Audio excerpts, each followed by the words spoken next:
You know that feeling, right? You have this great idea, but when you try to explain it, it just kind of falls flat. Well, you're definitely not alone. It turns out the difference between just a random thought and a real solid business idea comes down to three key parts. So today, we're going to break down that exact formula to help you turn your idea from something vague into something actually viable. Okay, let's just look at an example right away. On the left, you see a pretty common complaint. Finding customers is hard for vacation rental owners. I mean, it's a real problem, for sure, but it's not a business idea. Now, look at the right. This is a complete idea. Vacation rental owners really struggle with constantly restocking supplies. So, my business is going to be an automated subscription box to replenish all those items for them. See the difference there? One is just a complaint. The other is an actual actionable plan. So if your ideas usually sound more like that one on the left, kinda half-baked, hey, don't worry about it. That feeling is completely normal. In fact, that's pretty much the starting point for almost every single great business out there.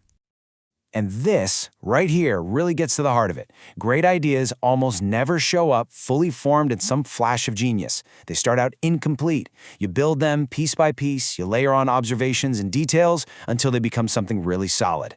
So, let's break down exactly what those building blocks are. The very first piece you absolutely need is the subject. And this is all about answering one simple but totally critical question: who?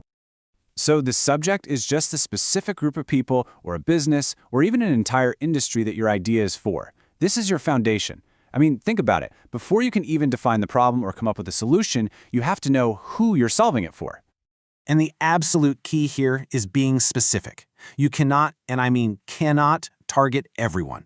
That's the one forbidden answer. Trying to solve a problem for everyone usually means you end up solving it for no one. So you've got to narrow your focus. Now, if multiple groups could use your idea, that's great. Just pick one to start with, and you can build from there. Here's another way to think about it. The statement, getting a driver's license is a pain, is just a vague observation. But the second you ask, for whom, a real idea starts to take shape. Is it a pain for teenagers? Maybe for recent immigrants? Or for elderly drivers who need to renew? Each one of those answers points you toward a completely different business idea. All right, so once you figured out your who, the next component is the problem or the benefit. This is the what or the why. It's the core issue you're going to solve, or maybe the new value you're going to create. So yeah, this is a crucial point. This can actually go one of two ways. You can either pinpoint a specific pain point, something that's really frustrating or inefficient for your subject, or you could add a totally new capability, some new value that they just didn't have before. And while both of those paths are totally valid, something like 90% of great business ideas are actually problem-based. They usually start with someone just saying, this is so frustrating, there has to be a better way. So yeah, solving a real, tangible problem is often the most direct path to a business that works. Here's a perfect way to compare them. A problem-based idea is reductive. It removes a pain. Like, employees are frustrated because they can't share images in their chat tool. You're just fixing something that's already broken. A benefit-based idea is additive. It adds value. For example, giving employees Bluetooth headsets will make them communicate 3 times faster. It's not fixing a specific problem they complained about, but it's adding a whole new advantage. Okay, so you've got your who and you've got your what. The final piece of this puzzle is the business model. This is all about the how. Your business model is, simply put, the machine that gets your solution into the hands of your customer. It's how you package it, how you sell it, and how you deliver the value you created. Because an amazing solution with no way to deliver it, well, that's just a hobby. Just take ebooks, for example. The product itself is the same. It's a digital book. But the business model can be totally different, right? You could have an a la carte model where you just buy one book at a time, or you could have a subscription model where you pay a monthly fee for access to a whole library. Same product, totally different delivery method. But here's the catch, and it's a big one.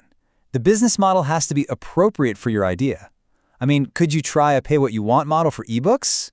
I guess you could, but you'd basically become a library, and it probably wouldn't be a very sustainable business. The how has to fit the what and the who. Okay, so let's put it all together now.